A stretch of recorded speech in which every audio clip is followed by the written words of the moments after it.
નજર કરીશું. કાર્યક્રમની શરૂઆતમાં ચર્ચા કરીશું હોમ લોન વિશે.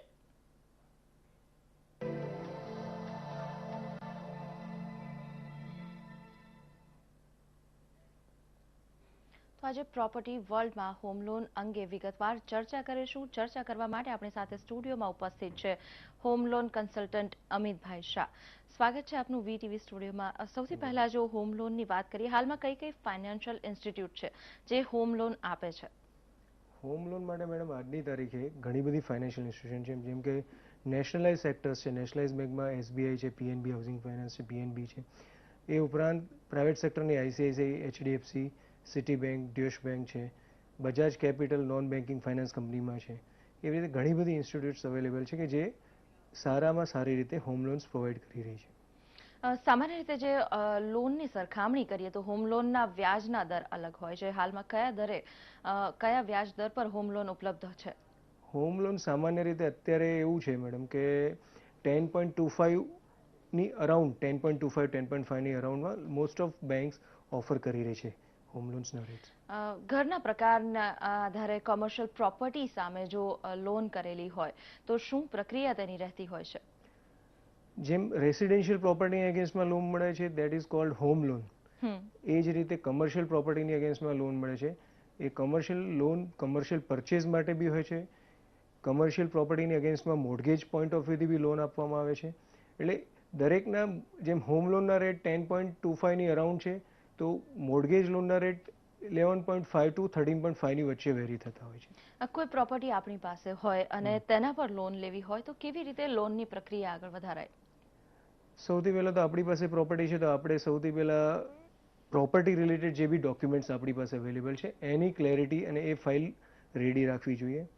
એને ખૂટતા કરતાં ડોક્યુમેન્ટ્સ આપણે સરાઉન્ડિંગમાં કે બિલ્ડર પાસેથી કે સોસાયટી પાસેથી કલેક્ટ કરીને રાખવાના.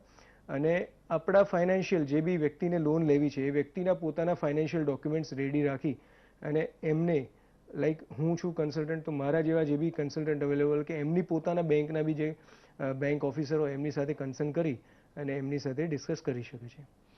હોમ લોન માટે ખાસ કરીને જો આવકની વાત કરવામાં આવે, આવકની લાયકાત કેટલી હોવી જોઈએ? લાયકાત માટે મેડમ એમ કહી શકીએ કે એવી કોઈ સ્પેસિફિક લિમિટ કોઈ બેંકે બાંધી નથી, પણ દરેક બેંકના પોતાના ક્રાઇટેરિયા હોય છે. હવે જે તે વ્યક્તિ જે તે ઇન્કમ ધરાવતો હોય એને દરેકને પોતપોતાની રીતે લોન તો મળતી જ હોય છે, કોઈને નથી મળતી એવું નથી. પણ સૌને પોતપોતાના સ્ટાઇલ અને પેકેજ પ્રમાણે કે પોતાના ઇન્કમ ગ્રુપ પ્રમાણે બેંકો લોન ઓફર કરે છે. અને એમાં એવું કહી શકીએ કે કોઈ વ્યક્તિને લોન જોઈતી હોય તો એના જે ઇન્કમ ક્રાઇટેરિયા છે એ પ્રમાણે એ બેંકને જઈને બતાવે તો બેંક એના પર ક્લેરિટી કરાવી શકે છે. હોમ લોનમાં ટર્મની જો વાત કરીએ, ટર્મ કેવી રીતે નક્કી કરવી જોઈએ અને જ્યારે ટર્મ્સ તમે નક્કી કરતા હોય તે સમયે કયા પરિબળોને ધ્યાનમાં લેવા જોઈએ? હોમ લોન માટે આપણે ટર્મ એવી નક્કી કરવી જોઈએ પોતાની. બેંક તો તમને 10 વર્ષ, 15 વર્ષ, 20 વર્ષ, કોઈ બેંક 25 ને 30 વર્ષ ઓફર કરે છે. પણ આપણું પોતાની કમ્ફર્ટેબલ રીપેમેન્ટની ધ્યાન રાખીને અને બેંક બી તમારા રીપેમેન્ટ કેપેસિટીને કન્સિડર કરીને લોન માટે તમને કહેશે કે ભાઈ તમારા માટે આટલી ટર્મ સુટેબલ છે. હવે એ દરમિયાન જો તમારી કમ્ફર્ટેબિલિટી હોય તો તમે ટૂંકી ટર્મ બી રાખી શકો છો. પણ નોર્મલી આઈડિયલ સિચ્યુએશન 15 થી 20 વર્ષ છે એ આપણે રાખી શકીએ. કોઈ એનઆરઆઈ છે તેને જો હોમ લોન લેવી હોય તો શું પ્રક્રિયા હાથ ધરવી પડે?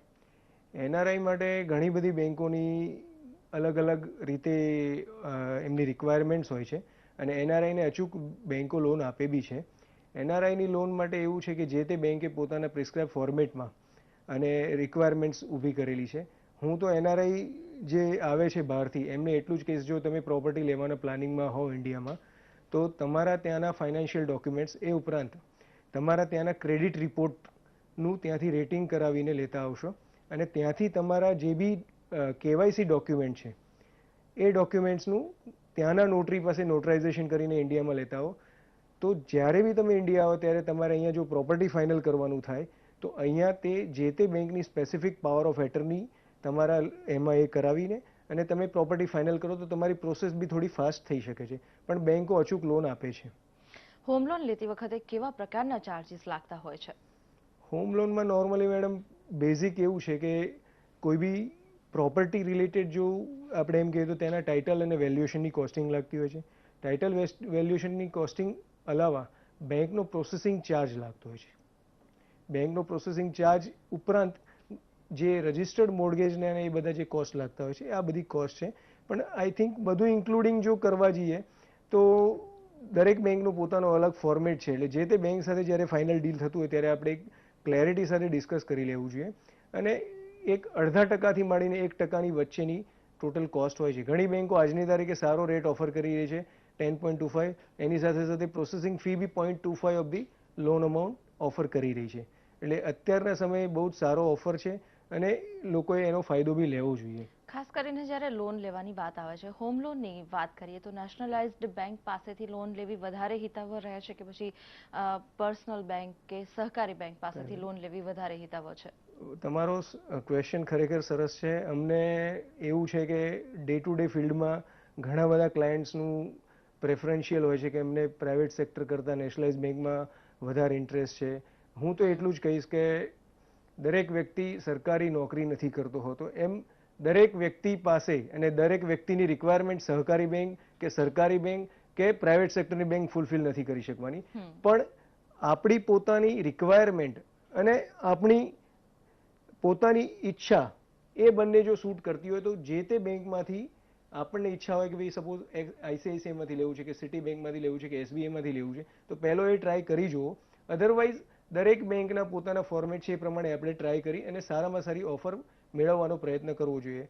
અચૂક છે કે દરેક બેંક પોતાના ફોર્મેટથી જ આપવાની છે, પણ તમારું પોતાનું પ્રેફરન્સ રાખીને કરશો તો 100% ફાયદો થશે. પ્રેફરન્સની વાત કરીએ તો ખાસ કરીને જ્યારે હોમ લોન લેતા હોય છે, વ્યાજ દર જે બેંક સૌથી ઓછો, સૌથી નીચો ઓફર કરે તેને જ વધારે પ્રેફરન્સ અપાતો હોય છે. આમ આ સિવાય પણ અન્ય કોઈ બાબતો ધ્યાનમાં રાખવી જરૂરી બની જાય છે? હોમ લોન માટે મેડમ એટલું બહુ ચીવટ રાખીને કરવાની 100% જરૂરત છે. પણ એટલું હું કહીશ કે તમારી રિક્વાયરમેન્ટ ફૂલફિલ કરે એ અતિ મહત્વનું છે. ઘણાનું રિક્વાયરમેન્ટ સપોઝ 50 લાખ હોય કે 5 લાખ હોય અને બેંક જો 3 લાખ આપતી હોય કે 45 લાખ આપતી હોય તો તમે પોતાનું ક્રાઇટેરિયા નક્કી કરો એ જો ફૂલફિલ કરવાવાળી બેંક હોય એને પ્રિફર કરજો. પછી આજની તારીખે ઘણી જગ્યાએ એવું છે કે ઘણી બેંકોના કે ઘણી વ્યક્તિઓના રેટ ઓફ ઇન્ટરેસ્ટ ઇન્ક્રીઝ થયા હોય છે જૂની લોન ચાલતી હોય એના, તો એ બીજી બેંકમાં ટ્રાન્સફર કરાવી શકે છે. તો એ બી બેનિફિટ થાય. પણ જ્યારે શરૂઆતમાં લેતા હો ત્યારે તમારો પોતાનો રિક્વાયરમેન્ટ પ્રમાણેનો ચાર્ટ કે એ રિક્વાયરમેન્ટ ફૂલફિલ થાય એવી બેંકને પ્રિફર કરજો કે જેથી કરીને તમારું કામ ને તમારું જે ડીલ છે એ પૂરું થઈ શકે. જ્યારે લોન ભરપાઈ કરવાની વાત કરવામાં આવે છે, સમયગાળા કરતા પહેલા જો લોન ભરપાઈ કરી દેવામાં આવે તો શું કોઈ ચાર્જીસ લાગતા હોય છે? મેડમ, આજની તારીખે રિઝર્વ બેંક ઓફ ઇન્ડિયાએ જે કાયદા કાનૂન ઘડ્યા છે એ પ્રમાણે પ્રીપેમેન્ટ પર નોર્મલી કોઈ બેંક ચાર્જીસ નથી લેતી હોતી. કેમ કે early closure housing home loan sector માટે આ સ્પેસિફિક બેનિફિટ બેંકોએ ડિક્લેર કર્યું છે આરબીઆઈના થ્રુ કે એ લોકોને નોર્મલી પ્રીપેમેન્ટ ચાર્જ નથી લાગતો.